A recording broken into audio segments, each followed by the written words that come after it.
one more game. So we got to win our last 6 games and then win 2 games in this. Try that. Good afternoon. Welcome. Good to see all of y'all. I know there's much excitement in the air. The sun just came out. All right. I can't even remember exactly what that looks like. Isn't that great? Wonderful. Yeah. Good to see all of you this afternoon. We are going to get started on the next budget, what we call the big budget. So welcome to the Human Resources Subcommittee. Members, guests, fellow legislators, and all of you who also know what you do in your agencies. We're so glad to have you here today. We're going to get started, first of all, by hearing from the Department of Veterans. And I want to remind everybody, this is on our 21 budget. Okay, so we're looking ahead to the big budget now.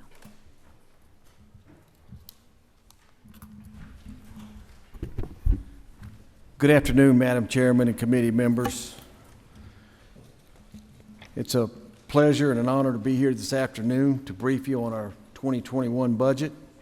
With me this afternoon is Assistant Commissioner Mark Bannister, who's over our administration, health and memorials, Assistant Commissioner George Canavaggio, who's over our field operations and appeals. We have our operations director, Mr. Kerry Dyer. We also have from Milledgeville, Mr. Russell Fagan, who is our director for health and memorials. And then we have Ms. Tanya Jarrett, who is our clinical director for health and memorials. Our staff is ready to do its part to continue to support our state's veterans. Your support through the amended and the operating budgets will make all of this happen. Ma'am, on the slides 2 through 6 highlight our mission, our vision, and our values, and we'll let y'all look at that at your leisure. We're going to use page 9 of the House tracking document. To conserve time, we will not go into detail regarding the across-the-board statewide adjustments in our programs. However, we have provided these items for your information. We will focus on the 4 items in the recommended budget that are applicable to our agency. Slide number 7 is our entire department budget and the governor's recommendation. In our departmental administrative 48.1 physical program, at slide number 8, line 48.1 is the across-the-board base budget and the governor's recommended state and total funds. Line 48.1 reflects an adjustment of $2,429 to the cybersecurity premiums for the Department of Administrative Services. Line 48.1.2 reduces $1,322 in funds for the Georgia Technology Authority administrative fee for JETS contract management. Line 48.1.3 increases funds to $6,475 to provide a $1,000 pay increase for full-time employees with salaries of $40,000 or less. Next, we go to our Georgia Veterans Memorial Cemetery at slide number 9. Line 48.2 contains the statewide across-the-board adjustments. Line 48.2.1 reduces $535 in funds for the Georgia Technology Authority administrative fee for GETS contract management. You look at line 48.2.2, increases funds by $16,188 to provide a $1,000 pay increase for full-time employees with salaries of $40,000 or less. The third physical program is at slide number 10. That's the Georgia War Veterans Homes. 48.3 contains 3 amendments. Tracking 48.3.1 reduces funds to reflect an adjustment of $1,112 $112,094 in the employer share of the teacher's retirement system from 21.14 to 19.06. And that is at our Augusta War Home. The second amendment item to tracking 48.3.2 reduces $99 in funds for the Georgia Technology administrative fee for GETS. The third amendment item in tracking 48.3.3 reduces funds of $777,724 in state and total funds to align the budget with the average daily patient census for the Georgia Veterans War Home in Augusta. The fourth amendment item at tracking 48.3.4 reduces $553,900 in state and total funds to align the budget with the average daily census for the War Veterans Home in Milledgeville. The fifth amendment item at tracking 48.3.5 utilizes existing funds for the initial startup for the subacute therapy unit at the Veterans War Home in Milledgeville. In our budget planning, we followed the governor's guidance by reducing the operating budget 4% for FY 2020 and the additional 2% for FY 2021. The last physical program at slide 11 is our Veterans Benefits. 48.4 contains the only statewide across the board adjustments. The first item at 48.4.1 reduces $5,018 in funds for the Georgia Technology Authority administrative fee for the JETS program.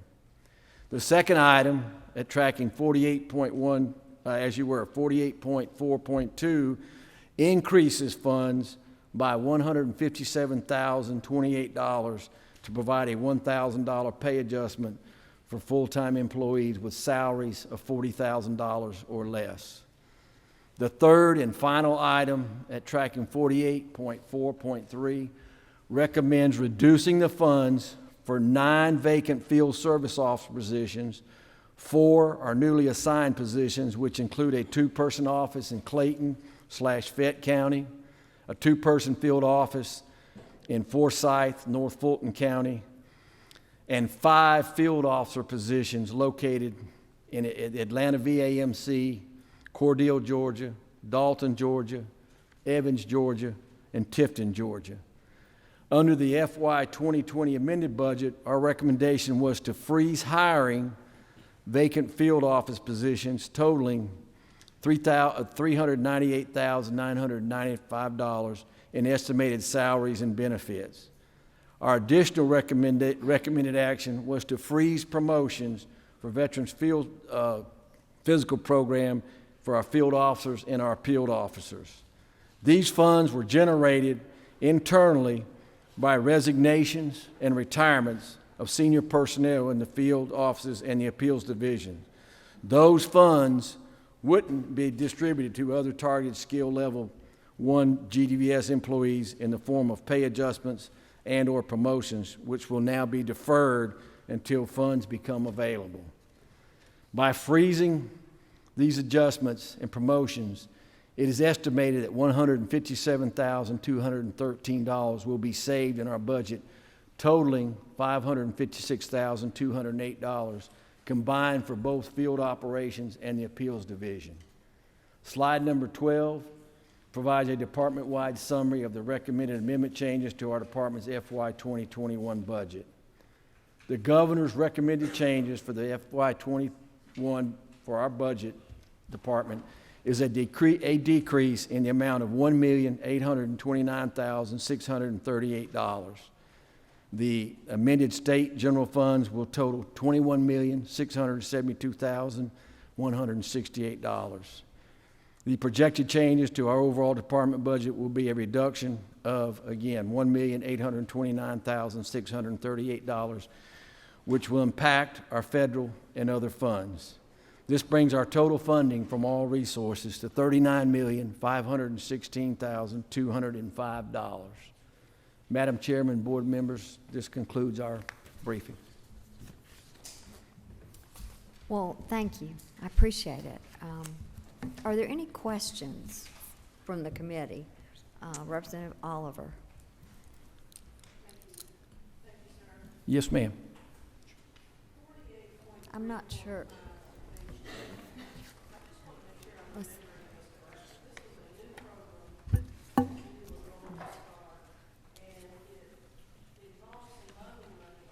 Your microphone may not be working. We're going to try to see if we can switch you.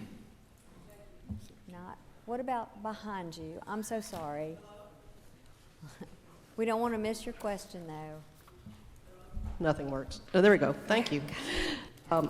Thank you, sir. Yes, Directing your attention, please, 48.3.5 on page 10. Yes, ma'am. I want to make sure I'm remembering this. We did some renovations.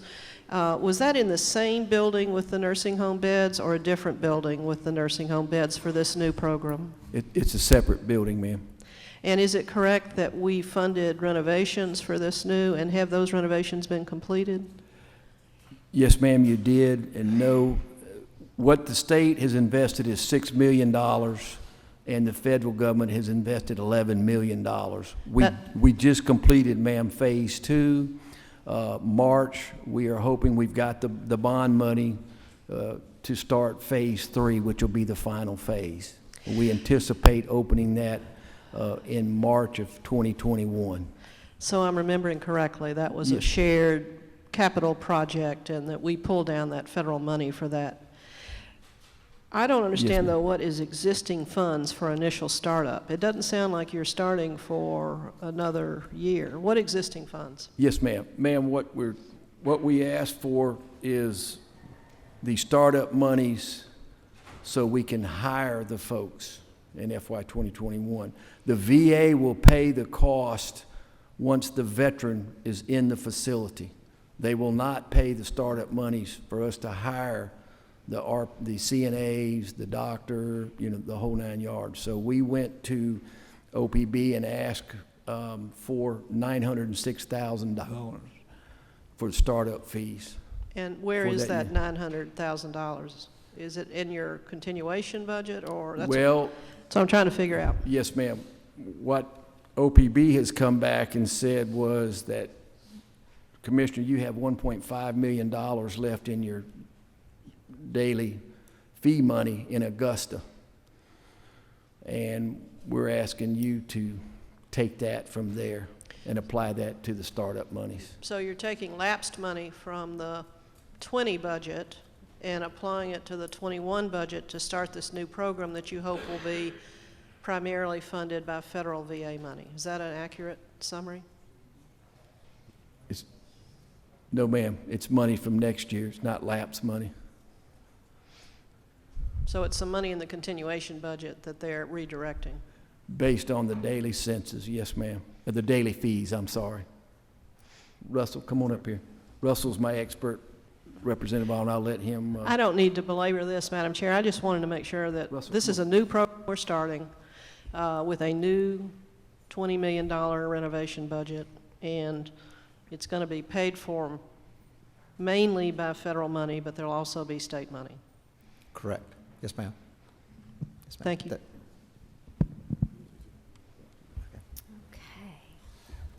Madam Chair, I'd like to add, we talked last time, just the freeze at the Veterans War Home has been lifted. As of the 7th, we are now admitting new patients to the home. When we talked in the amended budget for 2020, Right. that I indicated there was a freeze put on, but that has been lifted as of freeze? 7 February.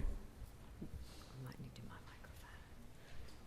Okay, the freeze has been lifted then. Yes, ma'am. Okay, great. And how long has that been?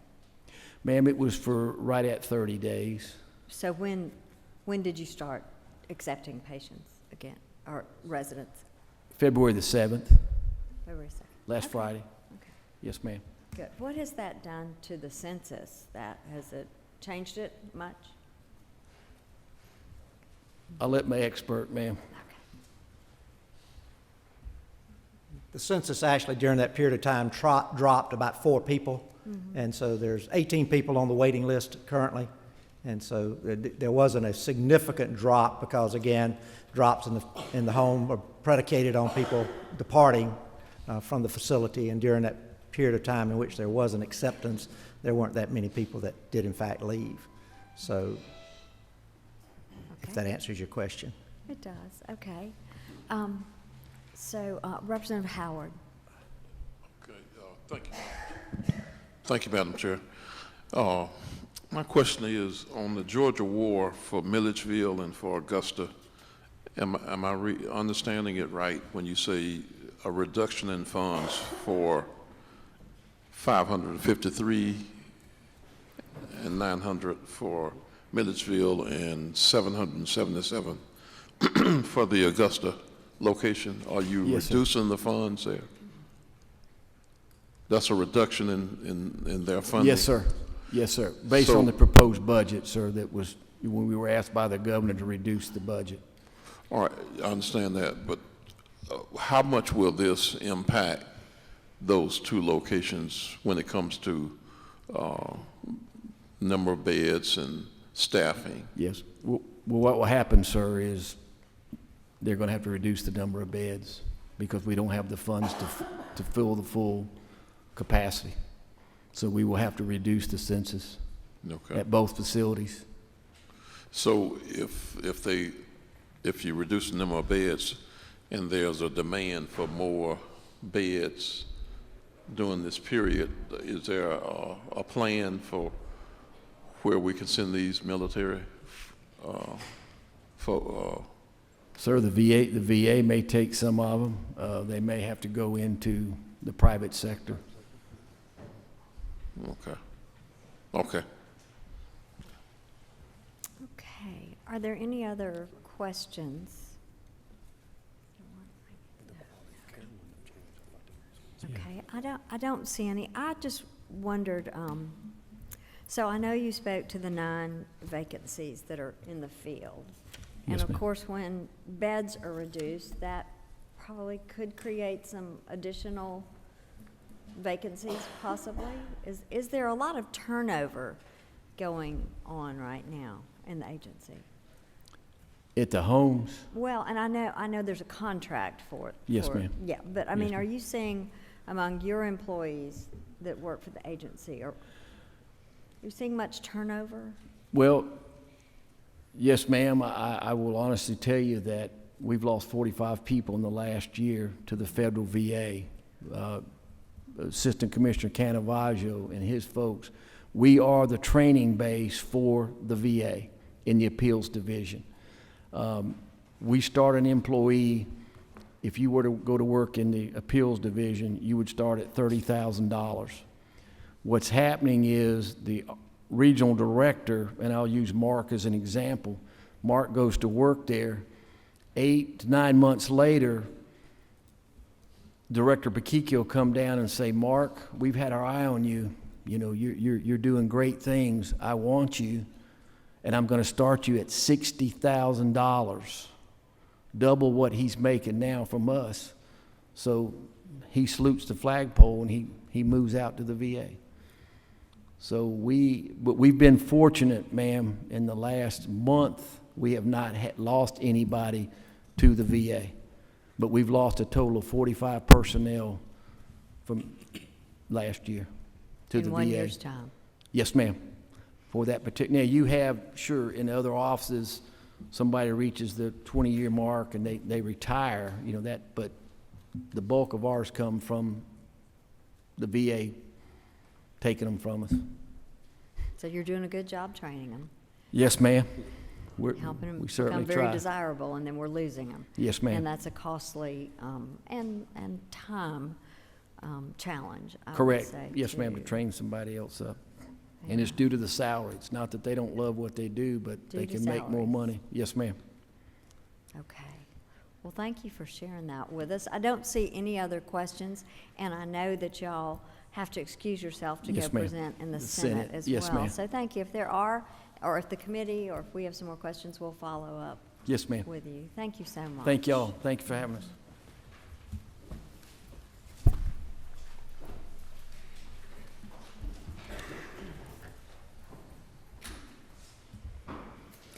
And while DBHDD is coming forward to get ready to present too, I want to remind everyone there is a sign-up sheet up here. If anyone is here from the public that would like to talk, to make up, we'll see how many people are there. We're getting a pretty long list, but I don't want to discourage you at all. We're going to do public comment today, and then we will also have it tomorrow at the end of that hearing as well. So there will be 2 opportunities. But if you are interested in speaking and you haven't signed up, please do.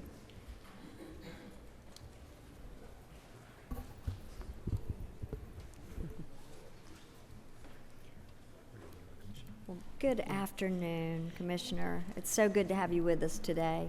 Good afternoon. As we move into the next year, it's good to look forward. So let's see what you have for us. I believe we all have the slides here as well. Excellent. The presentation.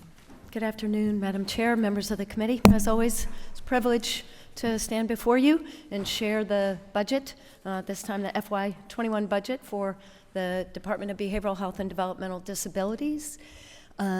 We'll take the same approach as we had before. I'll just run through the early part a little bit quicker because you've heard. I want to remind you briefly of our agency, the scope of what we do, tell you a little bit about how we approached the budget reductions, and then specifically get into the budget reductions by program areas, and then also inform you about workload adjustments, and then finally summary and conclusion, then of course leave time for questions for you all. First slide. This should look very familiar, but just a reminder, DBHDD, who we are and who we serve. We serve as the public safety net in Georgia, delivering services for individuals in 3 disability areas: mental illness, substance use disorders, and individuals with intellectual and developmental disabilities. Our priority population are individuals who are uninsured, underinsured, and receiving Medicaid. In fiscal year 2019, DBHDD provided services to over 212,000 unique individuals.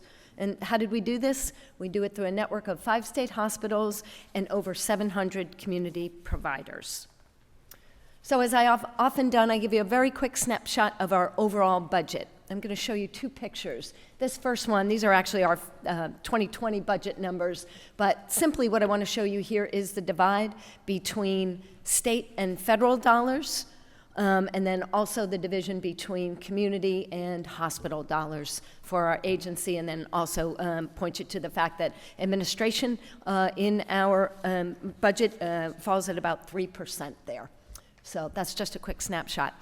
I do want to show you this slide again, which I have shown really year over year to remind you about what the state of Georgia has done. I know you can't see the numbers too well. These are our state funds. The first marker is actually in 2010, and it takes us up through 2020. The yellow line represents community-based services. The red line is hospital services. And what I want to remind you, the commitment that the state of Georgia made at the time of the settlement agreement with the Department of Justice was to dramatically overhaul our community-based service delivery system. You all have generously, the support of now 3 governors to support over the course of time a dramatic increase in community-based funding.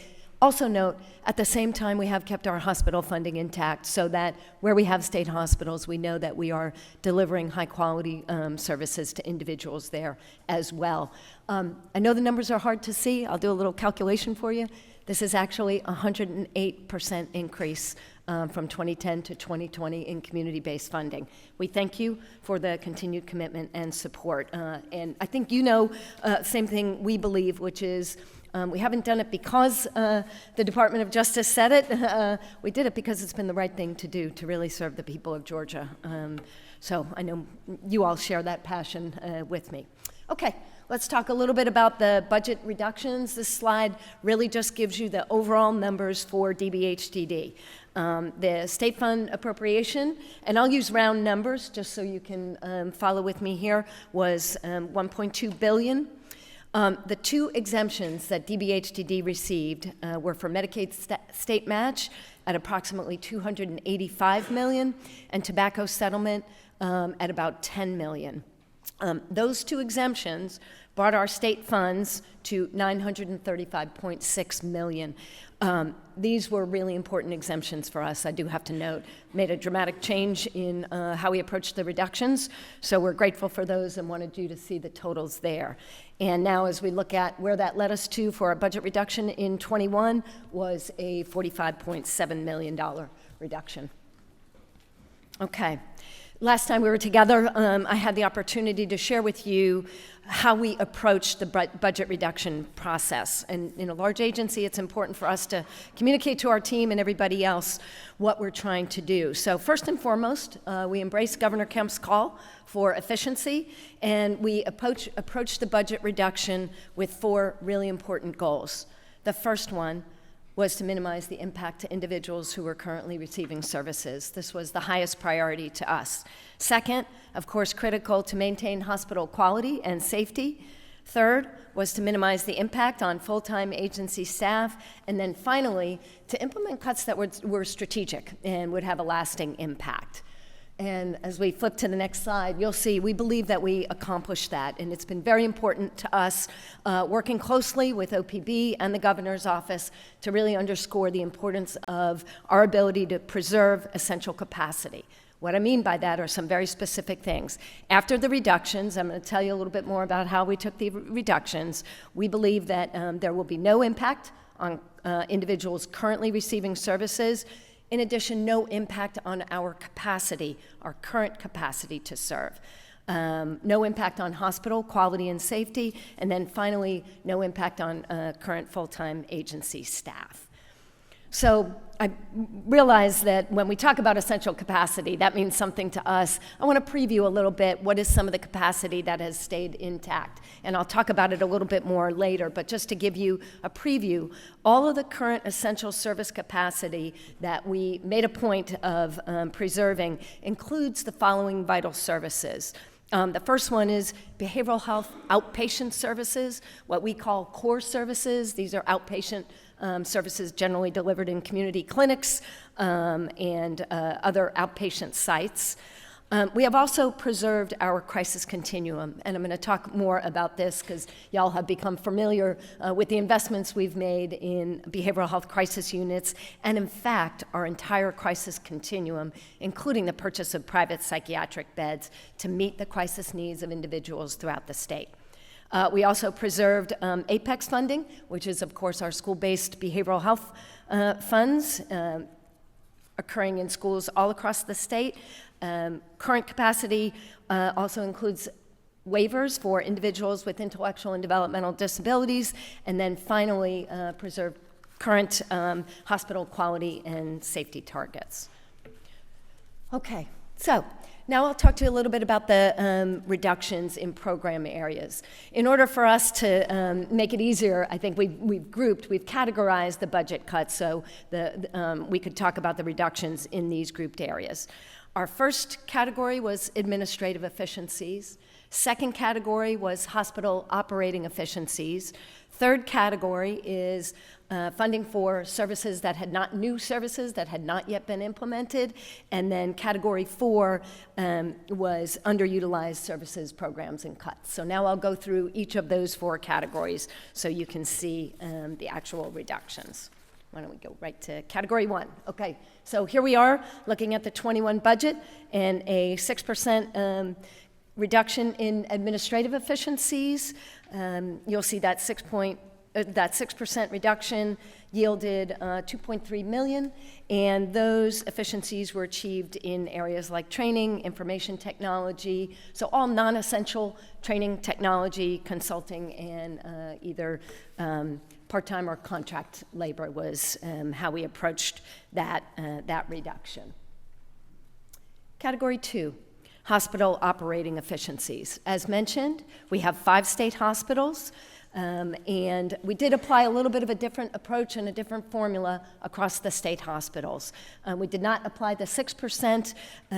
Our hospitals are lean operations that have minimum standards that have to be met, so across the hospital system, we only applied a 3% cut. We felt that was what would yield the desired result and the ability for us to say we're maintaining quality and safety in our hospital system. So our 3% reduction there yielded $9.5 million, and no full-time agency staff were impacted in that reduction. Very critical for us, for the vulnerable individuals we serve in those settings. Okay, category 3. This is a listing of items where we took the reduction by virtue of services and programs that were new or not yet implemented. So the first 4, CNA, of course, refers to child and adolescent, and mental health means it's in our mental health category. Each of these specific areas represent enhancements that were given to the department in recent budget years that the enhancements had not yet been implemented. So the crisis stabilization unit enhancements, high fidelity wraparound, these are all programs and services that will remain intact. The programs don't go away. We just were not able to implement the enhancements. And across the board, each of those enhancement areas that now we put as part of the reduction, program stays in place, but the enhancements are not, were not added.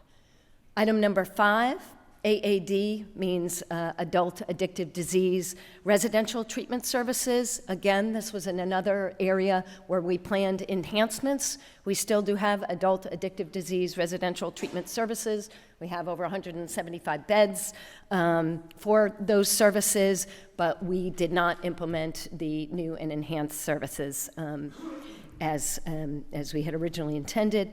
Final item on here, AMH, refers to adult mental health core outpatient services, and you all are familiar, we talked about this last time we were together, that we took a reduction there, but we also redirected funds. Again, just a reminder, the redirect that we did took the itemized reductions, and you see on the slide here, new core outpatient funds and housing funds that had not yet been implemented became a part of a budget redirect. We used the redirected funds in order to maintain current capacity to purchase private psychiatric beds. I've talked about this a little bit before. We purchase private hospital beds as an extension of our crisis service delivery system in the community. We have 580 beds and 96 temporary observation beds all around the state. When those are full, we might have a need for additional beds. We have contracts with private hospitals that we pay so that individuals can continue to have their crisis needs met. That was the redirect occurred. It was all new money that was funneled into the redirect in order that current capacity for both core and housing and outpatient services could stay intact, and we could still meet the crisis needs of individuals in the community across the state. Next slide. Okay. Category 4, I mentioned, was going to be areas where we had underutilized contracts. So this is where we had a program or a service in place, and upon reflection and review, the service or program was not being fully utilized. In every case, the program has not been eliminated. We simply reduced back to the level that utilization was occurring. So in each of these, the adult mental health, supported employment, support and training, the reductions reflect actual utilization that is occurring in each of the program areas. The one that I'll call out, and I've mentioned it before, that's a little bit different than the other ones, is actually our contract with the Marcus Autism Center. This didn't exactly fit in that category, but we put it there.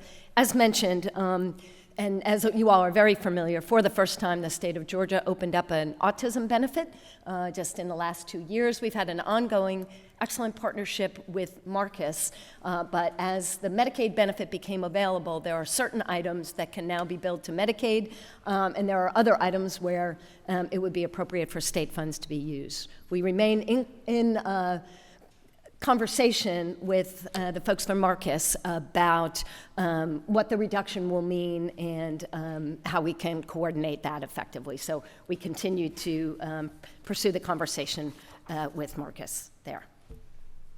Okay, so this next slide represents a summary of categories 1 through 4, shows you the amount that was yielded in each of those. And so between category 1, 2, 3, and 4, that shows you how we got to how we delivered the reductions in order to achieve the $45.7 million reduction target and maintain our safety net mission. So the next slide you see here, been important for us as folks look at reductions to make sure people do understand after the reductions are implemented, we believe that we will have no impact on individuals currently receiving services and no impact on the capacity to serve. We feel confident about the ability to deliver hospital quality and safety, and we're able to commit that we would have no impact to full-time staff. Here I've given you just one more quick summary to underscore what's in place in our state. And I want you to think back to that yellow line, that graph line that showed a decade's worth of investment in community-based services that is unparalleled. We had greater growth in the last decade in community-based services than any other state in mental health and intellectual and developmental disabilities. So where we stand now, as we face reductions, but I do want to confirm to you that essential capacity is still in place. 212,000 individuals served. I mentioned the APEX program. As many of you are aware, we are currently in over 400 schools, serving over 17,000 students. Good news is there is another round of APEX. We just led an RFP, so there will be growth in the APEX program, reaching more kids in schools in the coming year. I mentioned we have beds, crisis beds in the community, 500 beds that are located either in behavioral health crisis centers or crisis stabilization units. Those stay intact. And you should know our crisis continuum, which is nationally recognized and includes, like only a handful of states do, mobile crisis coverage in every county of the state. And you see the figure here. Last year, GCAL, our single point of entry, dispatched over 21,000 mobile crisis response calls to communities throughout the state. That stays intact. In addition, our current count of individuals on waivers, 13,062. Those are waivers for individuals with intellectual and developmental disabilities. So again, that's just a summary of what our essential capacity is and how it stays in place. Okay, so now to the workload adjustments for 21. On this first slide, the one thing I want to draw your attention to is item number 4, the salary adjustment for employees earning less than $40,000. You see the scope of the impact on this for DBHDD. This is $10 million for DBHDD. We're so grateful for this. Across our hospital system, we have a large number of individuals at the front lines of delivering services in our hospital system who will benefit greatly from the $1,000 increase there. This is a huge boost for our workforce, so really very pleased about that. Next workload adjustments. I'll draw your attention to 2 items here. The first one is just a reminder that you all will be supporting the annualization of 125 now in comp waivers at about $2.7 million. So you started those last year, and then in the following year you implement, in the next budget you implement the annualization of those, and so that will allow those individuals to continue in their waivers to thrive in the community. And then the other item on the workload adjustment that you see there that I want to draw your attention to is our operational funding for a forensic unit, which is going to be being built right now and on our Columbus hospital campus.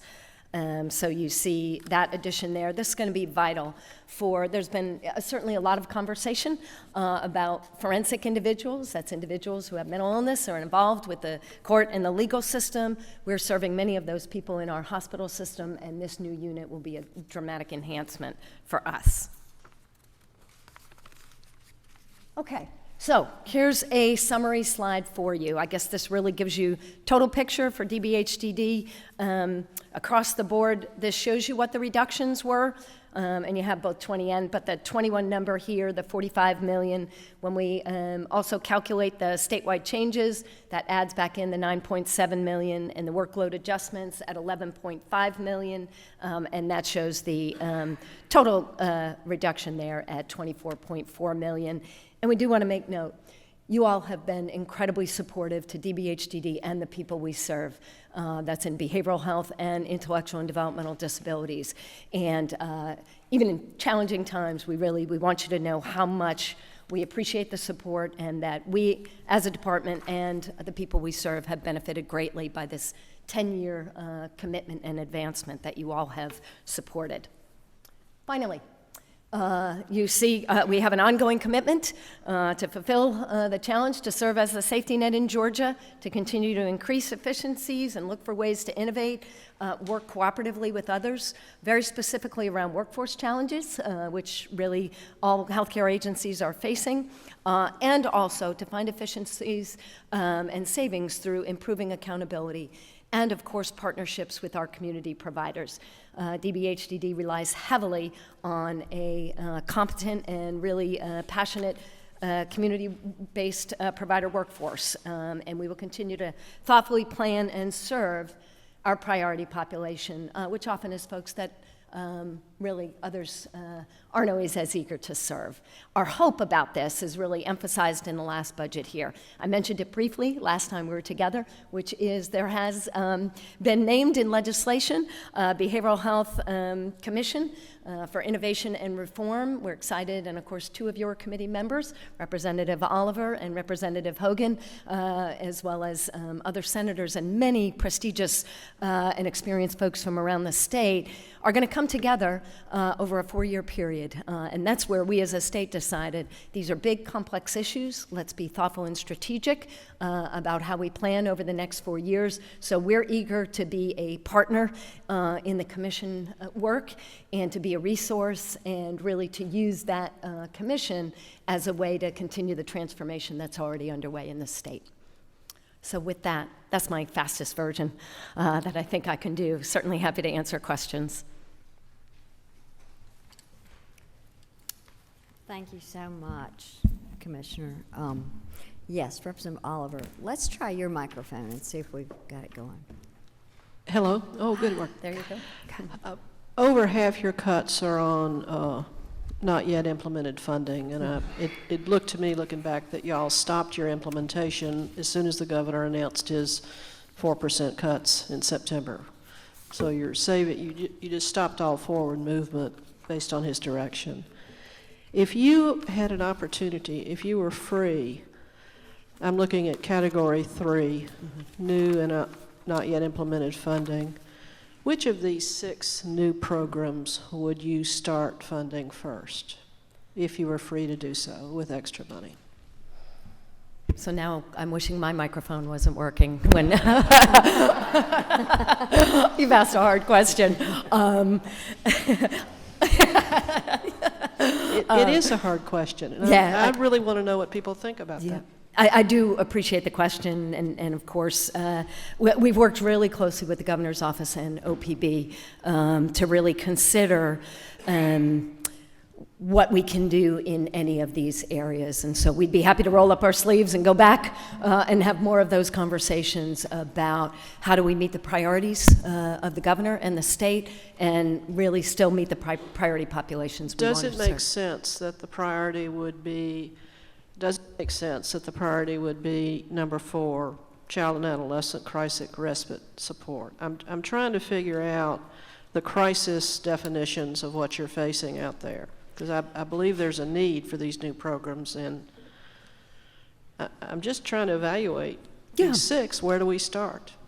I understand, and I think we would have to evaluate. One of the things, it'd be very helpful, as I mentioned, Apex new RFP is out. One of the things that happens in the Apex process, and that's $8.4 million that's coming out into communities. Now that money goes to providers, and they select schools to partner with. What we do in that process, one of the things that's been really positive about the Apex planning, the local schools and communities come together and talk about what their needs are. That's how we select. It's going to be a very competitive process. I think that will give us an eye towards what's happening in some of the local communities and might help us to make decisions, both geographically and from a continuum of services. When those things are implemented, what needs still exist. And we'd be happy to do that work.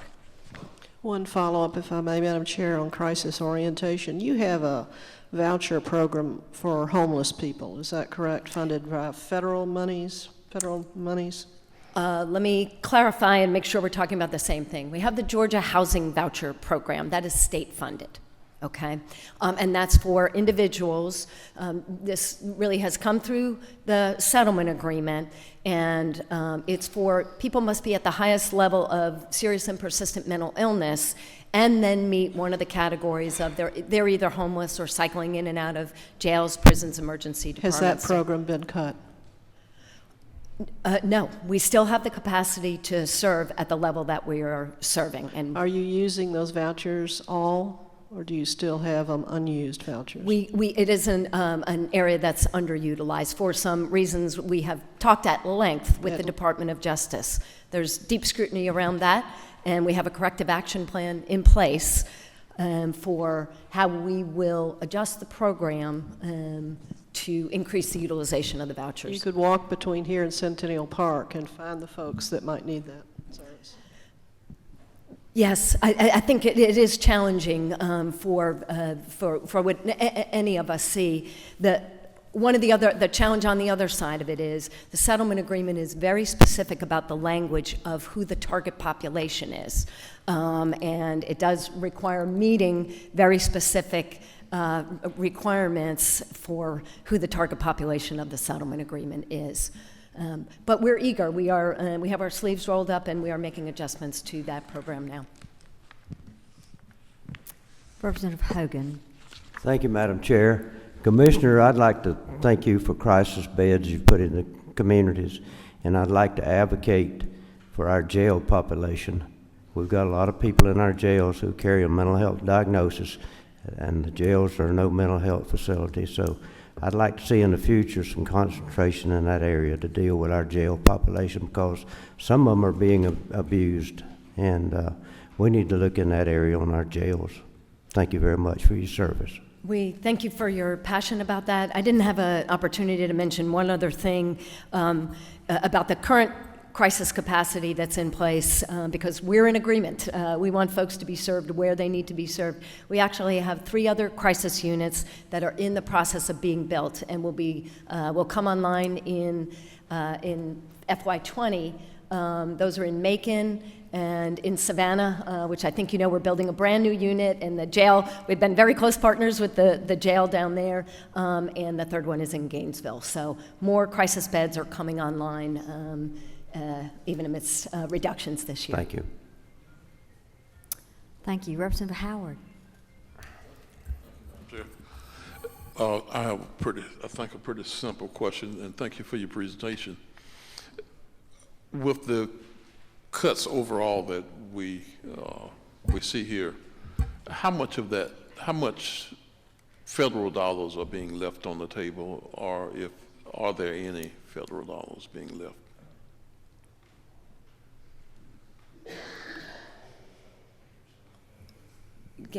Yeah, there's no reductions in federal dollars. Is that what you're asking? Yes. Yes. No reductions. Okay. Yeah. Thank you. Thanks for the question. Okay, are there any other questions here? Well, let me ask a couple of things here. So just a definition for non-essential training, just trying to understand what that is, because I know training is so important. Absolutely, thank you, and we believe it is too. And there are many folks throughout our hospital and our staff have requirements that they have to meet. So essential training would be mandatory training that, that is required to deliver or oversee a service, for example. But there would be other trainings. We have many, many trainings available. We have a workforce of 5,000 people, and so a very wide variety of trainings that we offer. But that are not mandatory. So when we looked at where would reductions come, we certainly want to keep in place any trainings that are mandatory for our staff to deliver critical services or provide oversight of critical services. But there are, in fact, other training areas that are not, wouldn't be required and wouldn't be mandatory. But we keep that, those could ultimately come back online. You know, you don't lose the future opportunity to do that. Well, good. Another question that I had is we hear throughout this, through the 20 and the 21 budget, about maintaining current capacity. I know that's a huge focus and something that you really have strived to do. We see it, it's evident, so I thank you for that. The challenge, I think, in the conversations that I hear are that the demand keeps increasing, though. So while we're current capacity, I know we talked about this some in our last hearing, that there's sometimes somewhat of a rotation in and out that affects numbers. But I guess I have concern, and I'm hearing from other members and constituents just that concern for as the Georgia continues to grow and the needs continue to grow, and we're hoping we're in a brief window of time here, but how do we look ahead and try to make sure that we are still available to those who are not considered current, in crisis at the moment, perhaps? So let me mention two things. First one, I've already mentioned this, but we're in the fortunate position of the Apex program getting ready to grow exponentially. So even though, I'm talking about maintaining current capacity, we actually are getting ready to almost double that program. So really broadening the number of schools, the number of students that can be served. And in that, Apex is designed really to find individuals, youth, at the highest level of need. They do a lot of other things in the school community, but there will still be the ability to identify students in need. Same thing with the 3 new crisis units that are online, that are coming online in the coming year. So even though it looks like, we're saying current capacity, they're actually for 3 more behavioral health crisis centers, essentially to come online in the coming year. I do think there's some ability to meet, and those were placed strategically in areas where we recognized that there was increased demand. So those have been placed strategically. One of the other, I'll mention one other thing. We do believe that the crisis bed utilization, we might be able to make improvements there through some strategic utilization management techniques. So if we're able to apply those over the course of time, you actually could serve more people. My final thought really would just be just reminding everybody this was what our hope for the Behavioral Health Commission was, is that together we could be looking at how do we make the right investments for the future. That 10-year growth you saw has been a total transformation of our system, but we still have some areas that have been mentioned, and let's really be thoughtful and strategic about what the priorities are. So it's our hope that as we come together around the commission, there'll be a consensus around what the most critical priorities for the state are, and we're very happy to be a part of that conversation. Well, and I know you're doing a good job there, and Apex is so important, that early intervention. You know what a big believer I am in that, so Absolutely. early, everything we can do there. I hope we can direct more and more toward early interventions and services. What is it? Right time, right place, right? Tell me all the rights. You always say them. What are they? What are we striving for? Yeah, right place, right time, right level of service. Right. You're right there with us. We need to get there. So I'm not seeing other lights, but I do, I know some more conversations that I've had is concern about Marcus and the cuts to Marcus, because we worked so hard to really address the challenges that our state faced with autism delivery of services, but also that continues to grow too as our population grows. So how does this cut, how do you think this really impacts that, the change to Marcus? I think we're continuing to look at what the impact of that cut will be. And then just for clarification, DBHDD and the autism continuum, DBHDD really is at the crisis end of autism continuum. We're not delivering the basic benefit for autism. That's through Department of Community Health. So I think there's conversation between all the parties about how do we make sure, Marcus does great work, so we want to make sure that that continues. How do we make sure Medicaid billable items do go down that path, and how do we make sure the right services and training stay in place? And then DBHDD is responsible at the crisis end, building a crisis unit, the first of its kind in the state. That'll also be coming forward in the coming years. Right. So,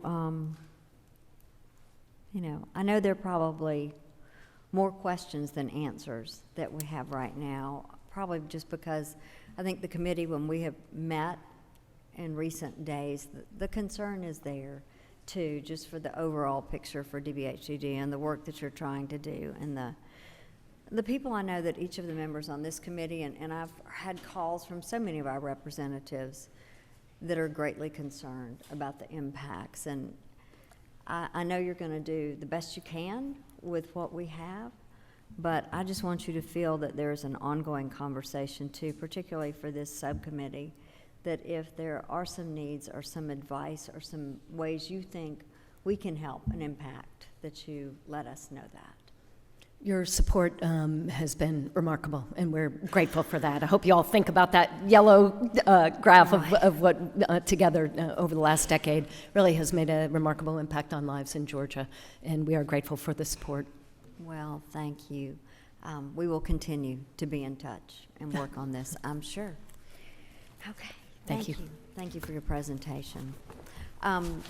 We are going to move into now hearing from anyone who is here and has signed up. And like I said, there's time today, and it looks like we have about an hour. We do need to leave this room at 3 o'clock for hearings on the budget as well that will be coming up this afternoon.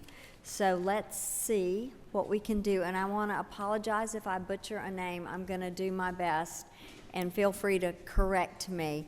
And if you would come to the microphone, I'm going to say the person and then the person that's up next, so you can be ready as well. So I believe first up we have Dr. April Stallworth, and next Anna Mackey.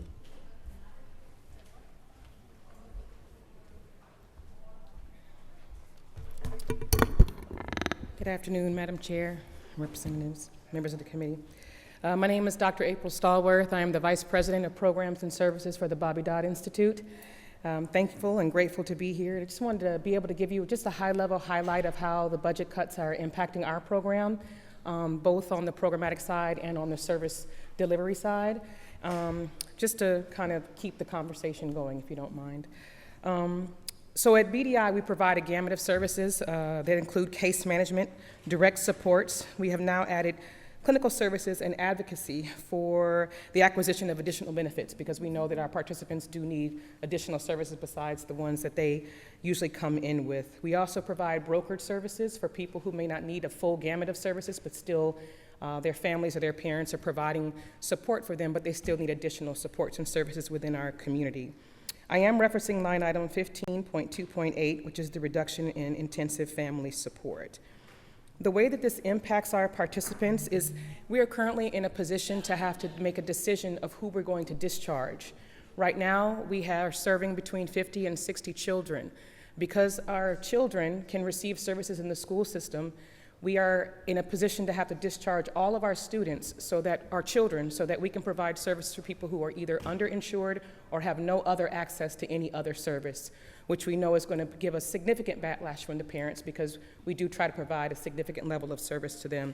And so we are meeting to try to determine how can we do that so that it doesn't look like we've cherry-picked who we're going to serve.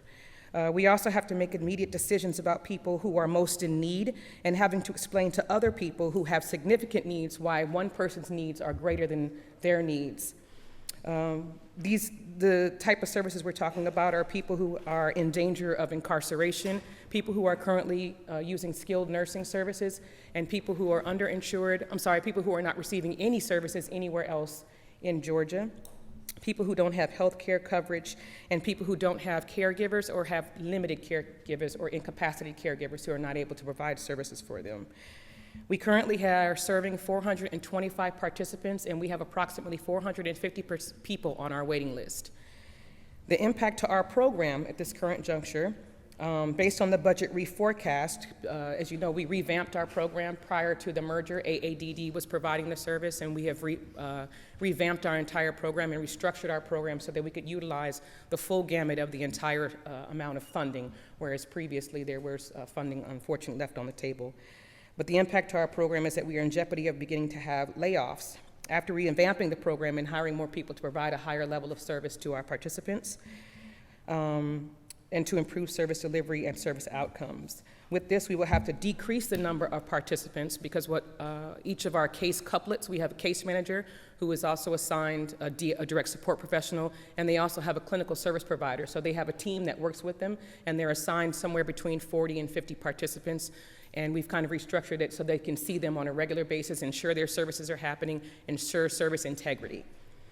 So right now we have on the waiting list, we can't move people forward because we are in a position to have to lay people off versus hiring more people to provide a higher level of service. Another area this impacts is our service integrity or our quality assurance. Upon my arrival, we determined how many services might be happening in the community that may not have been happening, and we created service integrity to ensure that the services were happening as we're brokering them, that the vendors are providing them according to the way that they were supposed to be provided on the service plan. And so we are now, having to determine whether or not that's a service we have to cut so that we can continue to provide services for our people. We do not dispute DBHD's categorization of us or BDI as underutilized funds in the past, but we have reforecast our budget as we revamped our program and brought on new leadership, redesigning the program to ensure the full use and scope of the contract. The impacts to our program are significant, and right now we're trying to determine whether or not we're going to discharge people. We've created a BDI alumni program so that we could try to keep them until we were able to satisfy or resolve the issue of the budget cuts. Okay, thank you. Are there any, I do see some questions, I think, Representative Oliver. Thank you for coming today. I'm trying to understand the term underutilized contract, which is what we're told is the reason for the $1 million cut. But you just told us that you have over 400 people on the waiting list. I'm guessing that there are multiple funding sources. I'm guessing you got multiple contractors you're trying to answer to. No. But how do I reconcile an underutilized contract with you saying you have 400 people on the waiting list? So prior to the merger, and I wasn't, of course, there at AADD, whatever was happening in the program, they were not using the full service gamut. So whatever was happening prior to BDI's merger with AADD, all the services were not being delivered fully. And so the funding was not being spent fully. Once we revamped the program and we brought on new leadership and we merged with Bobby Dodd, we reforecast and redesigned and restructured the program so that all of the services would be available to all the participants per their selection, and we'd be able to serve them fully. Whereas, unfortunately, historically, they were not being served fully. How long ago did the merger happen? Approximately 18 months ago. Okay, any other question from any members? Not seeing any. I want to say thank you for the wonderful work that you do. We do value Bobby Dodd Institute and the work that you're doing. Thank you. Okay, next, I think Anna Mackey, and then after that, Samantha Graff, maybe?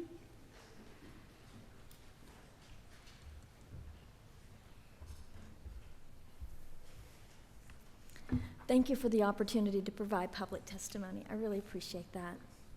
My name is Anna Mackey, and I'm the Director of Benefits Navigation for the Bobby Dodd Institute.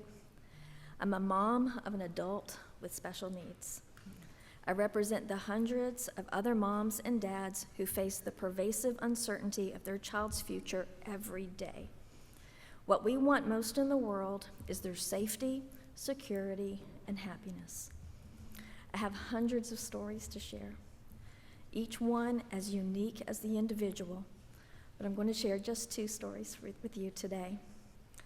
One is about my son, because he's my heart, and the other is about a family that demonstrates the power of intensive family support services. So this is Eric. Eric is 26 and has autism, anxiety, a mood disorder, and a host of other issues. Eric is not only my inspiration for helping others, he's also the poster child for invisible disabilities. Eric started receiving family support services when he was 20, and I would like to share what that felt like as a parent. I felt amazed that there was such a thing called family support that could help me pay for Eric's activities. I felt bitter. Why did it take 17 years for me to find out about this program? Mostly, I felt grateful. Finally, there was some help. I felt cautiously optimistic that there may be some future for him. He needs services that will keep up with his needs, especially after I'm no longer able to keep up with him. The supports Eric received gave him the opportunity to be part of a Taekwondo program. Today, he has a 2nd-degree black belt. It also helped him go to summer camp, which gave him his first opportunity to live more independently, and it gave me a much-needed break. My second story shows how BDI provides wraparound services through its intensive family supports program to have a transformative impact on families. Emily was a young, medically fragile adult with complex conditions. She required total personal care and needed supports for basic needs like incontinence supplies. When Emily's mom contacted BDI, she had started rationing the nutrition formula for her G-tube to make it last a little longer because it was so expensive. BDI was able to jump in and pay for her formula and her incontinence supplies. Sadly, Emily passed away last year, leaving her mom and her twin brother Ethan, who has autism. He needed intensive services to help him through this difficult time. Now he receives brokered services for community integration so he can participate in the art classes that he loves, counseling services to help him process his grief in a way that he can understand. He has a direct support professional who helps him go to community activities, including men's groups activities that BDI sponsors. And his mom receives parent training so she can learn how to support him more effectively.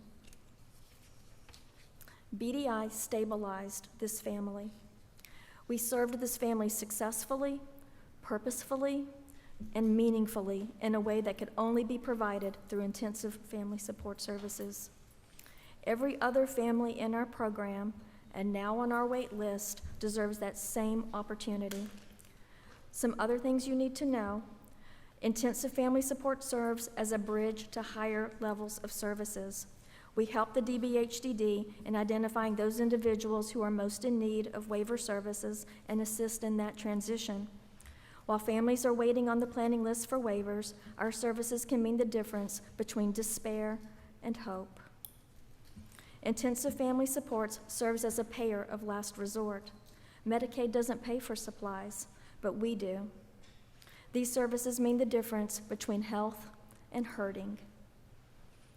BDI's intensive family support services is the safety net for services to a population that is already the most vulnerable, the most disenfranchised, and the most marginalized. BDI is the state's leading provider of intensive family support services. BDI needs the funding to serve all individuals like my son, who needed a boost into the good life, and especially individuals who are suffering and who need these supports to carry on the business of living. I shared with you how it felt to be a recipient of family support. Let me close by sharing what it feels like to be a provider. Most times, it feels empowering. I have the ability to truly make a difference. I can offer real and tangible services. I can offer compassion and hope. These are powerful forces for good. Today it feels a little scary. I care deeply for the families we serve, and I have no doubt that there will be families that suffer if BDI can't serve them. I already see abandonment, isolation, sex trafficking, and incarceration. Without intensive family supports as a safety net, what then? Help BDI, help our families. Please reinstate the funding. Thank you. Thank you so much. Thank you for sharing your personal and heartfelt stories for yourself and for others. We do have a question. Representative Gardner. Thank you very much, Madam Chairwoman, and thank you for being here. I am familiar with the work that is being done at BDI and how overwhelmed you are with trying to hook up families with the services they need, and what a tremendous job you do morning, noon, and night to help those families get what they need. Thank you. I understand with the integration of the two groups, some things may have happened, but what will be the impact of cutting out $1 million for the next period, for the next year? I mean, what impact will that have on the children that you can serve, that you would serve? And was there any question about whether you would be able to use that $1 million in the coming year? I would say the word that comes to mind is wait list. I have never before had to tell a family that we now have a wait list.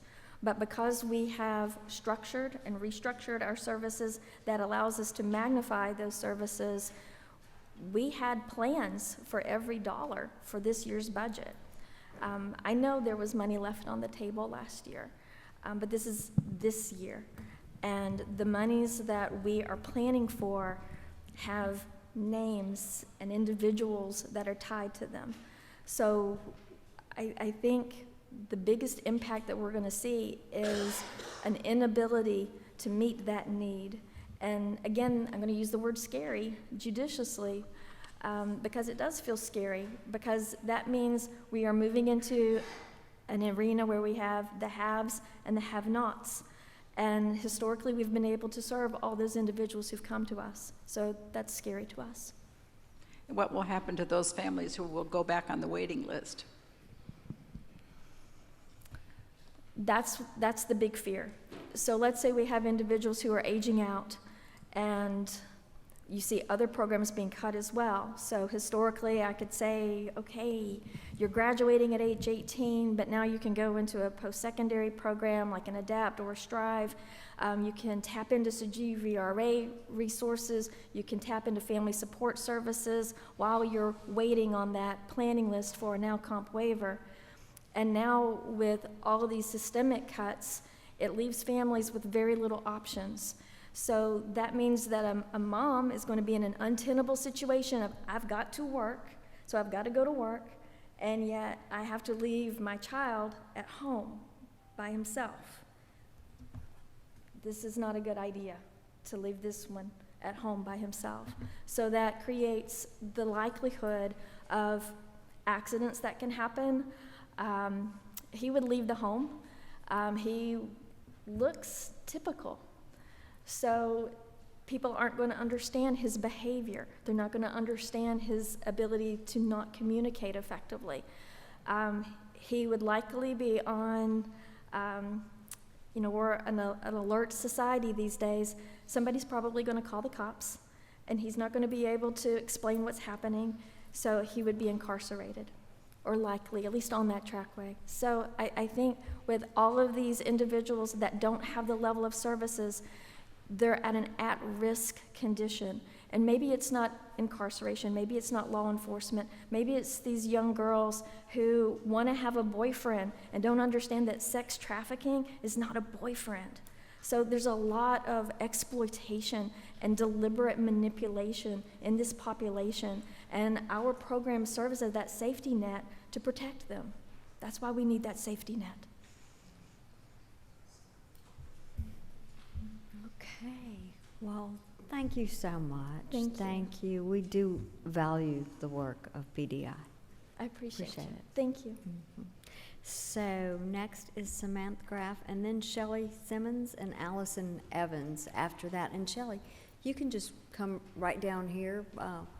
Well, maybe Representative Howard would help you, or who's on the other? Yeah, we can put you on a microphone right there. Hello, thank you so much for the opportunity to talk today. So my name is Samantha Graff, and I'm representing Easter Seals, Southern Georgia. But really, I'm here to represent 65 counties of Southern Georgia, 5,000 families, 500 small business providers who are actively involved in the Family Support Program. So I'm referencing line item 15.2.8, which is the proposed cut to intensive family supports. And I guess I wrote an amazing speech for you guys, but I'm not going to read it. And the reason I'm not going to read it is because Commissioner Fitzgerald's first slide said something to me that was the most impactful, that I would just love for people to kind of remember as we leave this room, and we have really complicated decisions to make for all of us. And you guys, absolutely, thank you for your time and everything that you do to make good decisions for our citizens. We're here to represent the most vulnerable of our ones, 5,000 families that couldn't drive all the way up here and that don't have a voice to be able to speak to you. So I do get a little passionate about it, but I'll tell you that Commissioner Fitzgerald's first slide said the word safety net.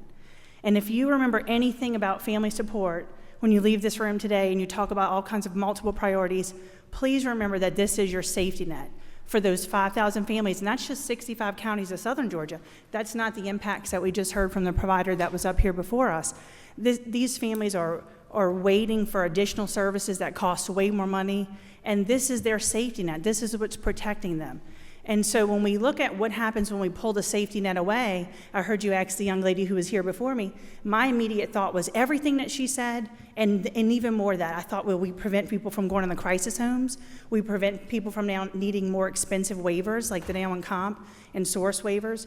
We prevent people from accessing the emergency room, expensive level care because they couldn't get basic medical supplies. And so speaking about Easter Seals in particular, we actively served 2,000 individuals, children and adults, and we had to reach out to them in the last 6 months and say, we don't have a lot of money to give you. We can't help you. And just like the young lady who was the first up here said, how do we prioritize who we're going to hurt?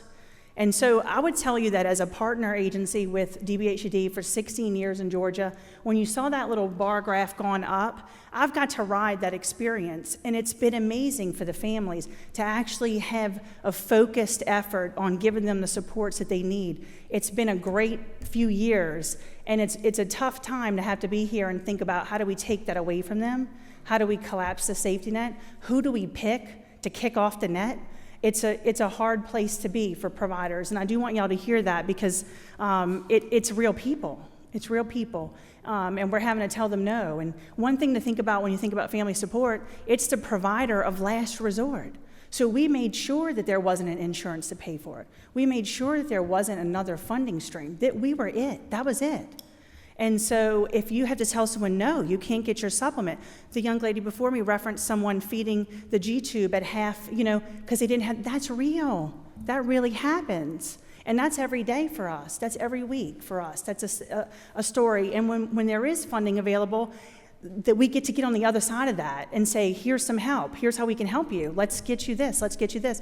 And it builds up our communities, And part of my speech, which I'm not going to get into, talks about ripple effects, right? About how it begins with the individual, but then it ripples throughout the whole community. We're making families stable. We're keeping people healthy. We're keeping them home. We're keeping them out of expensive services. And so I think maybe the most fundamental thing for me when we talk about so many priorities, because they do such a great job, and Commissioner Fitzgerald, I'm a fan. And so when I saw we're talking about addictive diseases and mental health and behavioral health and children's crisis homes, I'm the mother of a 13-year-old with autism. So of course I love children's crisis homes.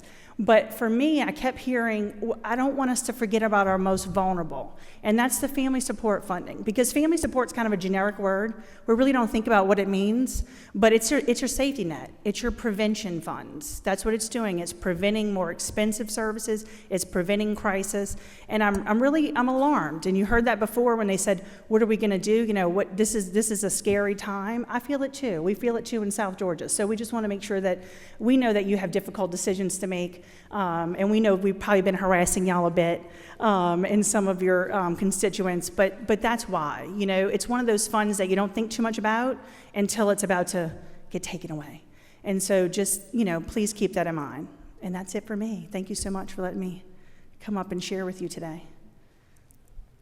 Thank you. Representative Gardner, is your button pushed or the one maybe to your, no, next to you, I think was.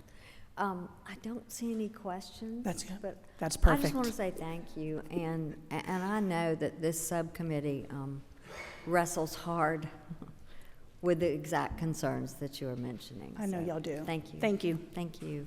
Mhm. Okay, so next, I believe Ms. Shelley is making her way up here, and then Allison Evans after her. Whichever microphone you want, if you'd rather go to, there's an empty desk there, if that's easier, whichever, right there, is that good? Yep, I'll hold it. Yeah, Stan, stay there. Okay, is that one better? That's great, that's great, Stan, thank you. please do, please do. Bring it down just a little bit for me. Thank you so much, Madam Chair. Thank you so much, and to the other members of the committee, thank you so much for this opportunity to speak with you today. Please excuse my voice. But a couple of things. First off, I would just like to say that the statewide Independent Living Council is in full support of House Bill 793 as it relates to line item 15.2.5 with the annualized 125 now comp waivers at 2.7 million. One thing I know for sure is that when individuals are able to live in the community, they are healthier, they are happier, physically, mentally, emotionally, spiritually, and we just believe, we do not believe in institutionalization, but we do believe in, as individuals, living independently in their communities. So we hope that, that you will carefully consider supporting House Bill 793. But for the main reason why I'm here today is, of course, my usual support in seeing that we have centers for independent living across the state. Right now we have 9 centers throughout the state and 2 satellite offices that this committee has been of great support with. The first, a couple of years ago, we were able to cover 14 additional counties. Last year, this committee helped support additional, I believe it is, I want to say 10 counties. And we're hoping that we can continue this momentum. We estimate that it will take $700,000 to completely fill in the state with 4 additional satellite offices.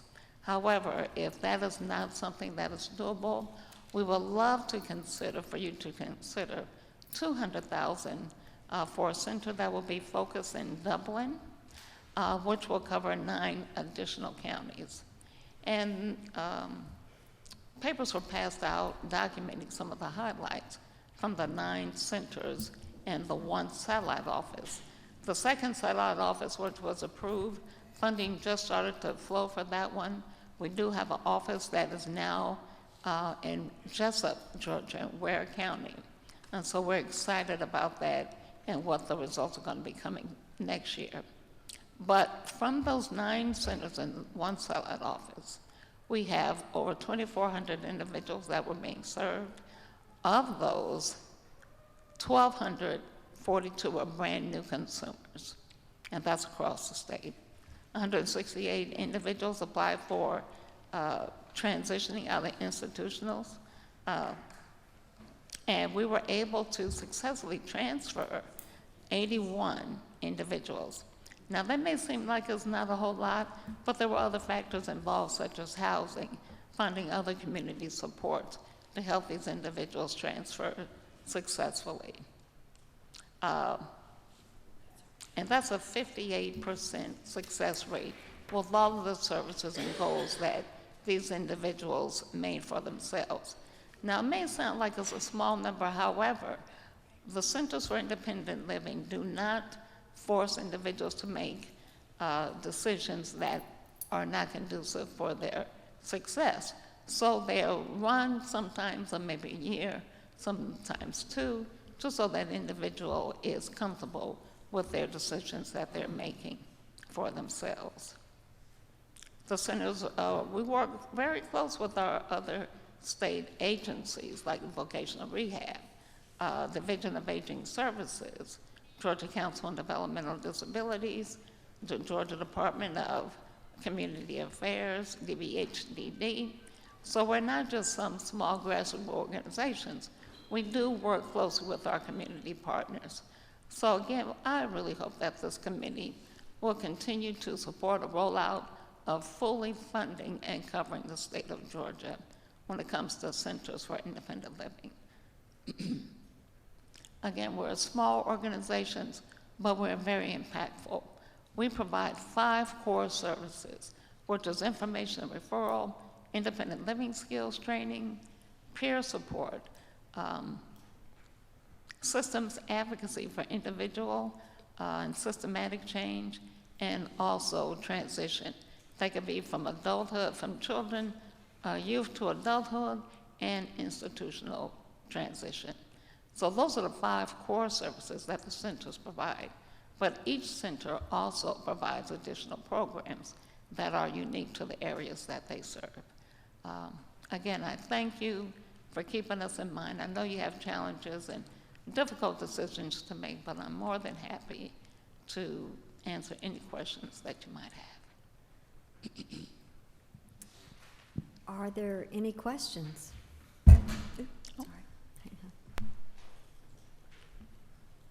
I don't see any, and that's because you do such a good job of advocating to each and every one of us. I appreciate your time and your thank you. Thank you for so being much. here and for sharing your heart with us today, too.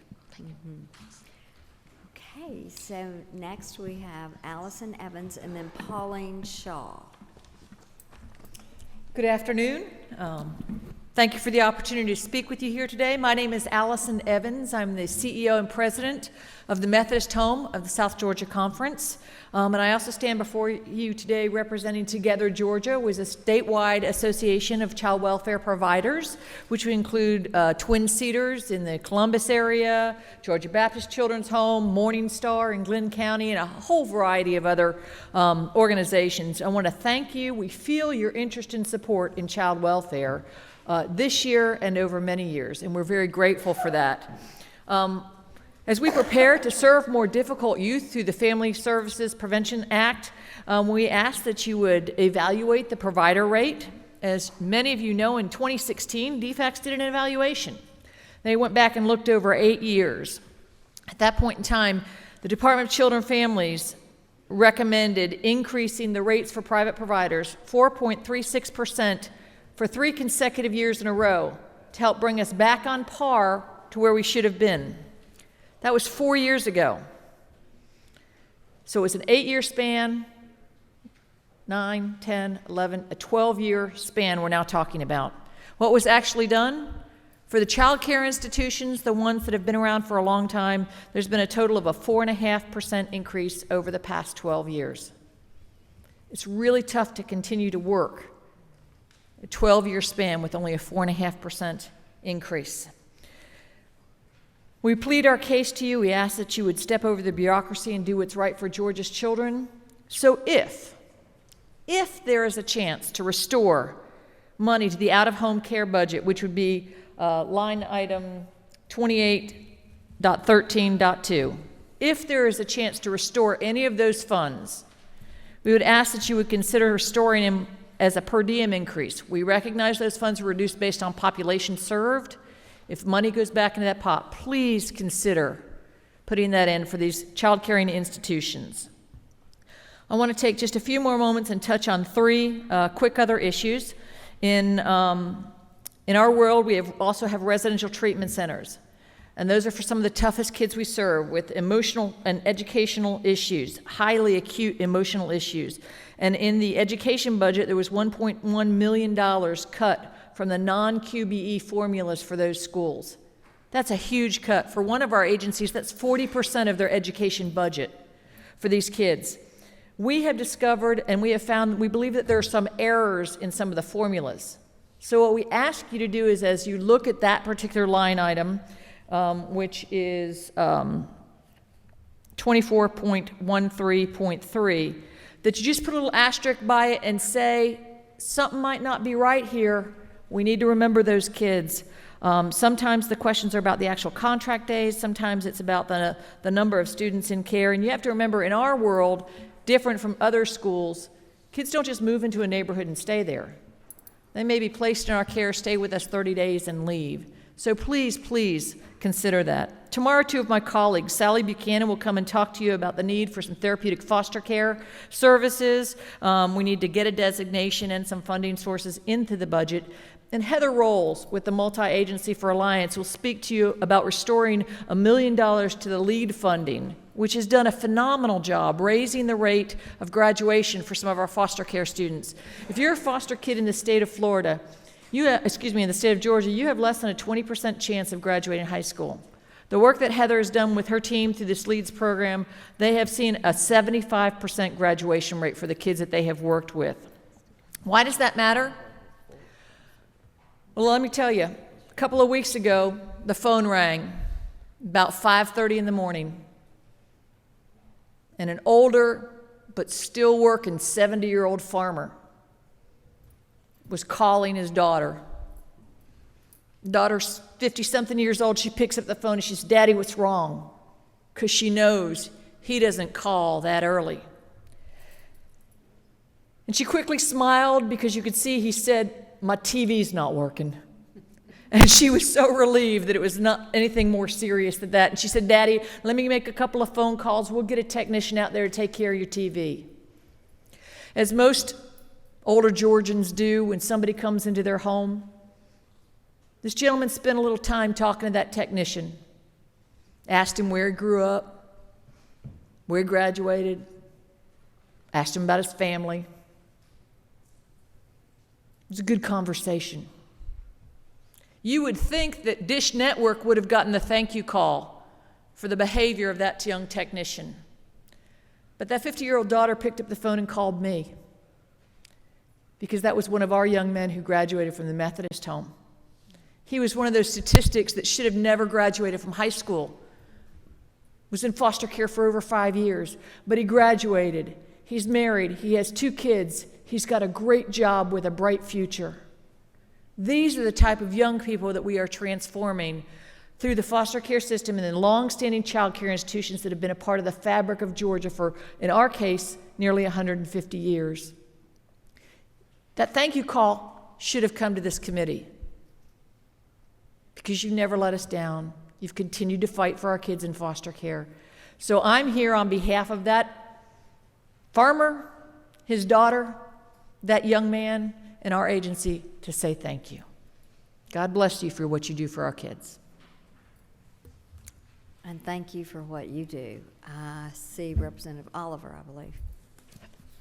I'm interested in your education cut analysis because it's confusing to me. And maybe you can follow up with our smart analyst here, but I've just assumed that a lot of that education funding for children in residential care should be IEP special education money, which is a good bit federal money. So I'm trying to figure out how you could cut special education entitlement services to a child in a residential treatment center.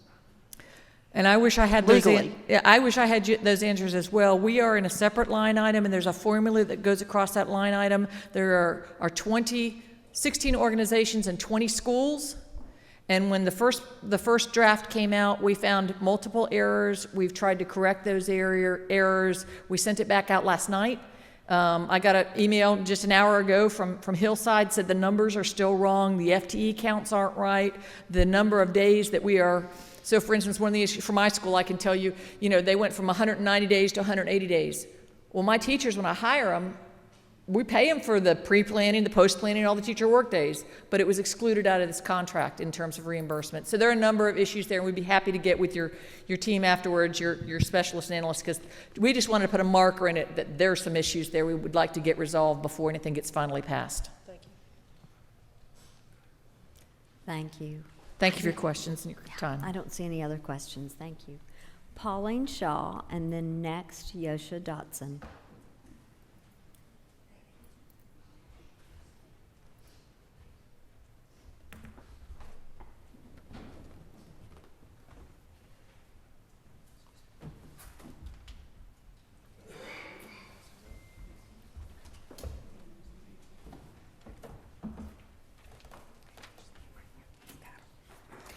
Thank you, Madam Chair and committee members, for allowing me a chance to speak. I am with B&B Care Services. We are contracted with DBHDD to provide family supports for individuals with developmental disabilities and autism.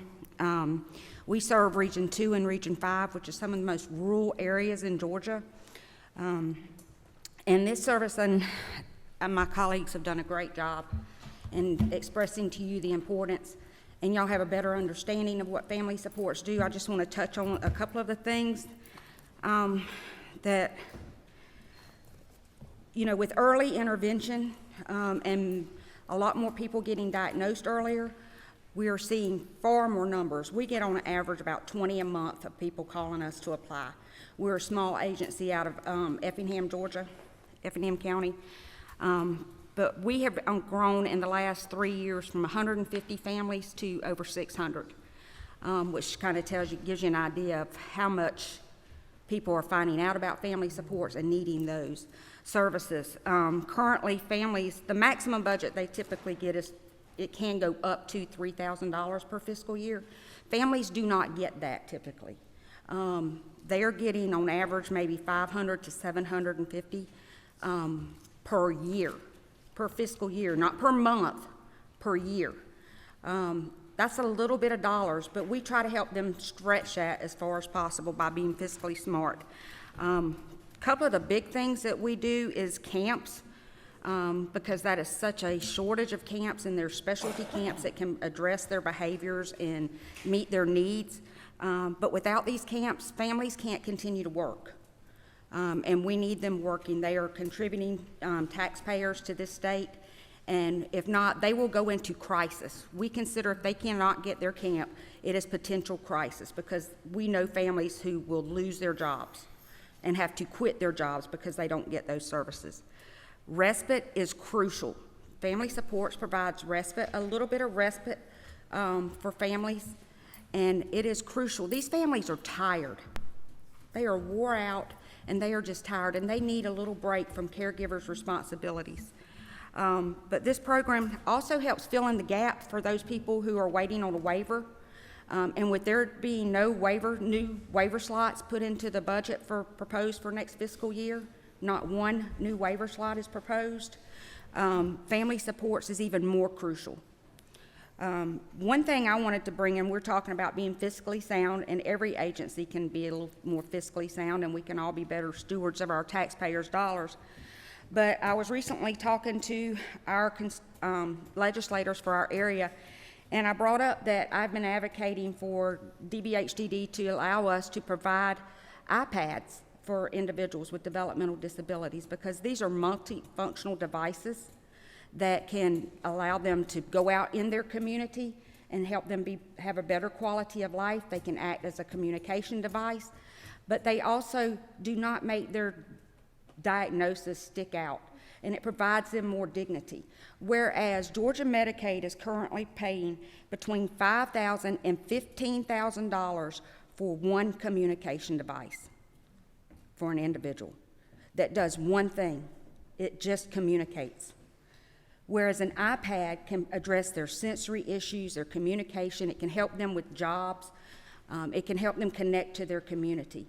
For $400, sometimes less than $400 if you catch them on sale, but for $400 we could be doing that, but yet Georgia Medicaid is paying $5,000 to $15,000 for one device. There are ways we can cut back, but it should not come on the backs of our most vulnerable population, which is people with developmental disability and autism. Thank you. Thank you. We appreciate it, and thank you for this information. This is You're great welcome. for us to have to refer to, too. I don't see any questions right now for you, but thank you for coming and for bringing. Okay, and I would like to add that the University of Georgia's Dean of College and Education said that they would be happy to come testify about the importance and usefulness of iPads with individuals with developmental disabilities. That is wonderful. Thank you. Thank you. So before we go further, I want to tell you what, we have a little bit of a dilemma. As I told you at the beginning, we have to be out of this room at 3 o'clock. So we have 15 minutes. We have 1, 2, 3, 4, 5, 6, 7 people still to testify. And I want to see if there's anyone who can tomorrow, and we'll put you right at the first of the list.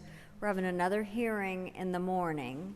And I know I can tell right here, I know we have 3 people, it looks like, from Effingham, so I know you traveled.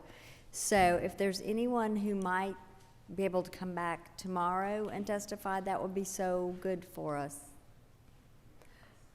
Otherwise, I need you to talk real fast.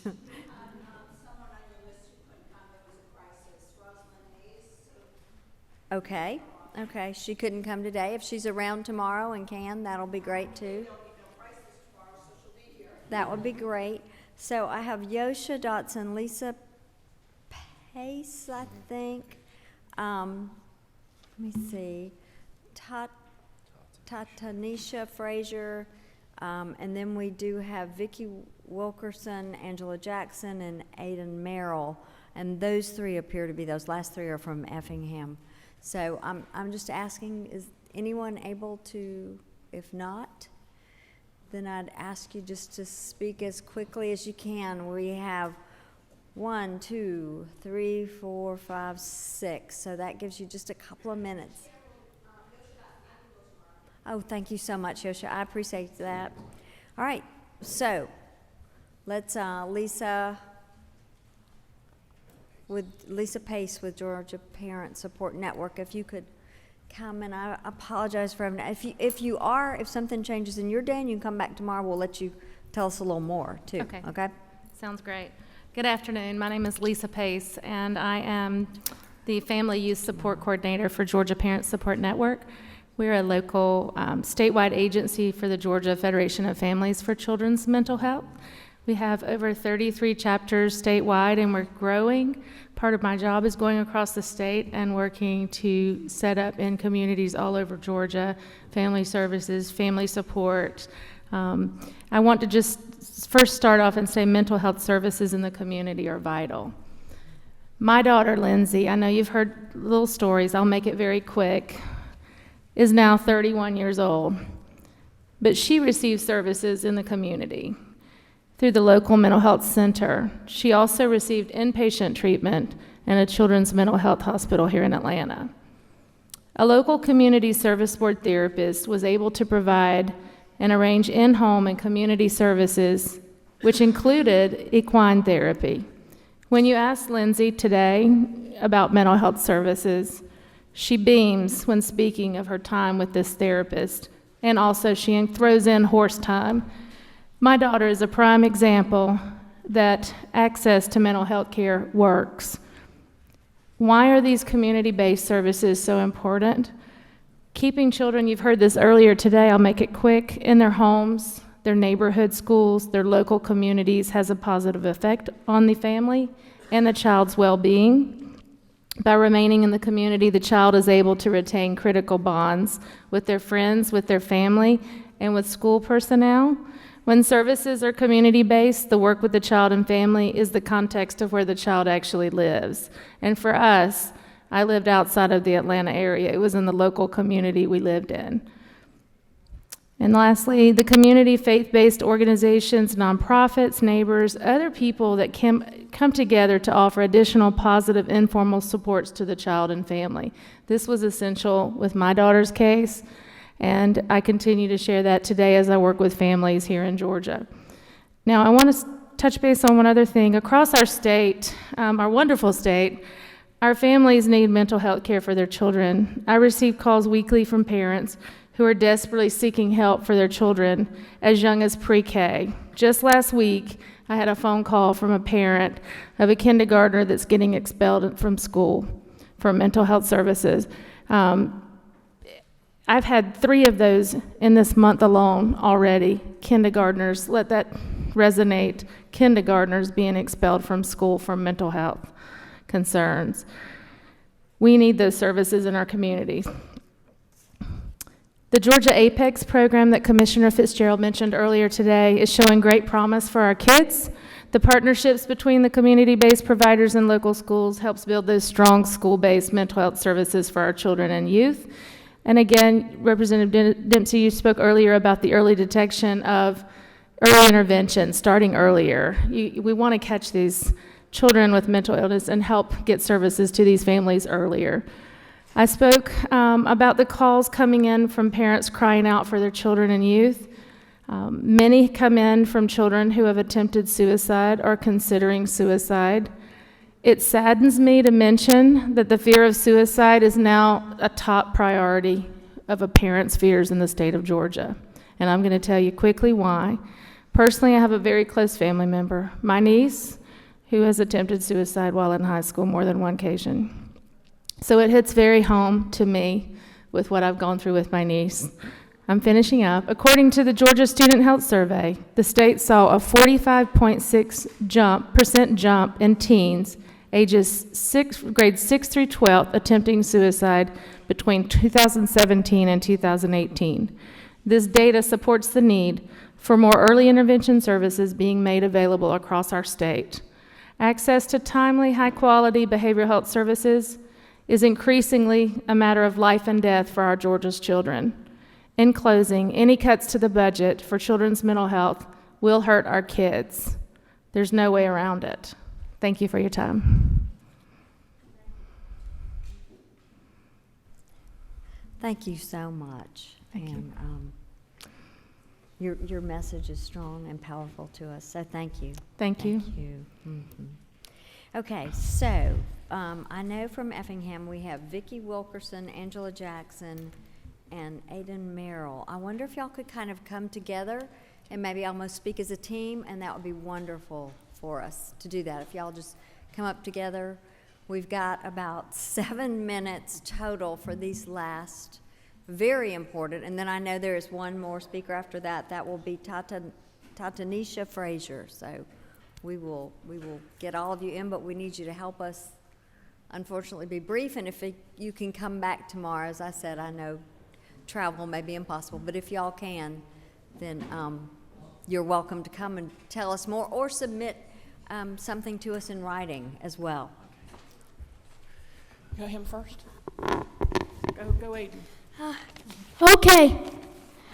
Hi, my name is Aiden Merrill. I am 9 years old and I have autism. Without family supports, I will not be able to afford to take swimming lessons, music therapy, and karate. Swimming lessons not only help with stamina, balance, and posture, but is a life-saving skill. Drowning is the leading cause of death in children with autism. You don't want me to drown, do you? I'm a future fighter! Anyway, playing the piano improves my fine motor skills by strengthening my fingers, my gross motor skills by strengthening my arms, feet, and legs, and my coordination by working the pedals and both hands at once to play. Without music therapy, I would not be able to become a world-famous concert pianist and composer. Karate lessons not only give me the skills to defend myself against bullies, but also improves my focus, listening skills, balance, posture, and memorization. Karate builds self-esteem, self-confidence, and improves my social skills, which helps me interact with kids my age. They don't understand calculus, physics, and coding like I do. I hope this has made a huge impact on the world, especially children with autism. Does anybody have any questions? Does anybody have any questions? No questions? Anybody? I don't see any questions, but just a lot of congratulations. Thank you for your strong message. Yay! I made it. That was great. Yay! I finally made a huge impact on the world! Woohoo! Thank you, everybody, for coming to the Capitol State Building. Yeah. Thank you. Okay, tough act to follow. I will not list everything that I was going to list. My name is Vicki Wilkerson. I have 2 adult sons on the autism spectrum. They were able to receive many family supports over the years. And as a result, today, one of my sons is 34. He has a job with a contractor at Gulfstream. He owns his own home. He is married. My other son, who is not quite as high functioning, started a ministry at church. He has great social skills. I'm what you would call the sandwich generation to caregivers. My husband, who is a veteran of the Air Force, has Parkinson's disease, has peripheral neuropathy. My mother passed away just in October of this year, late October. She lived with me. She died in my home under hospice care. In the weeks and months before she died, as I was struggling, my husband also had a stroke to help with his recovery. Respite was a lifesaver to me. When I needed to be with my mother, they were able to come in and help me with housekeeping. They could take my son, who does not have a license, to the grocery store so that I could be where I needed to be, and he was developing skills that he could know how to go to the grocery store and shop a list, and felt like he was helping out in the home, which helped with his confidence and his independence. Thank you for your time. Thank you. Thank you. I don't know how we're going to follow up after Aiden. Feel like this is on, right? Okay. All right. I'll try to make it quick. I know we all say that. I'm Angela Jackson. I'm the mother of Jaden Jackson, who was diagnosed with autism at the age of 3. I'm also the vice president of the Effingham County Navigator Team. We are a registered 501c nonprofit located just outside of Savannah, Georgia. We have been active for 10 years. We have over 60 children and adults in our program. Our participants have a variety of intellectual and developmental disabilities. We also include their siblings in all of our events and offer our services free of charge. We have a very successful support group, and we traveled here today. Okay, I'm pleading for the funding not to be cut for family supports. It is these family support dollars that gets our families through their daily struggles, for which a diagnosis throws their lives out of balance. When families are given a diagnosis, they are not given a manual or direction as to what the next steps to take. They are just left on their own to struggle to figure out what to do next. Family supports have been a blessing for my family and for the families that we serve. Family supports wants to make sure that you have access to your community. When you are provided access to your community, you feel like you are a part of things. You feel like you matter. You feel like you have a voice, and that you are a contributing member of society. We are out as a family at concerts, movies, football games, and theme parks. We are not only strengthening family bonds, we are giving back to the economy. With family supports, our organization is able to offer summer enrichments to our families. We offer family fun days, Mother's Day out, Dad's Night Out. All of these strengthen family bonds and give families much needed respite time. With family support dollars, we were also able to go into partnership with Georgia Southern University and offer Living Well Together. This project focuses on improving the qualities of life of families with a child with a disability. The outcome of the project for the last 2 years has been remarkable.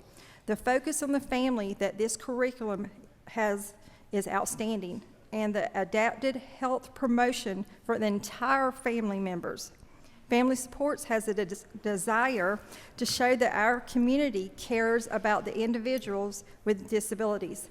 Everyone has a right to access their community, that it's okay to be out in the community, because the last thing we need is for people with disabilities to feel like the only place for them is stuck in their own homes, left to feel isolated and alone. If the budget receives severe cuts, it will undo all that we and other agencies like ours have worked so hard to do. I'm trying to talk fast, but the other thing, I don't want to take any longer, but the other thing I wanted to reiterate is what Ms. Pauline Shaw said about B&B Care Services, is that the assistive technology is how much Medicaid is spending on these devices that are so big and bulky, and they're not cost effective. My child, who is sitting in the audience, and she is 16 now, but she went from, I bought her first iPad. She went from the iPad to the iPod to the iPhone, and her Apple Watch has assistive wear. And not only is it more cost effective, it fits in with her peers, and she can, I should have went on the list, but the assistive wear that she uses with Apple, it also can go on any device on the family plan.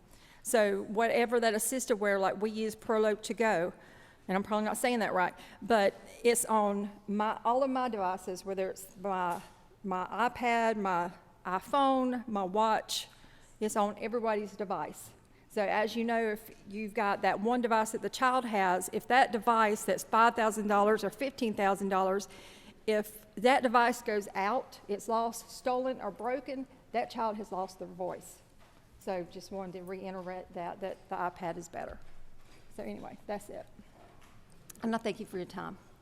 Thank you, and I apologize that we had to rush you. that's If fine. there's anything else you want us to have, please email it to me, please. I do. We have one more speaker, that we can do one more speaker, I believe. Tanisha Frazier, and I'm so sorry for rushing you. Thank you, Madam Chair. I'll be really quick. My name is Tanisha Frazier. I am a person in long-term recovery, and I'd like to say to you that I am the evidence of behavioral health services provided in the state of Georgia. The work and the funding that has benefited my family and the people in my community started 9 years ago.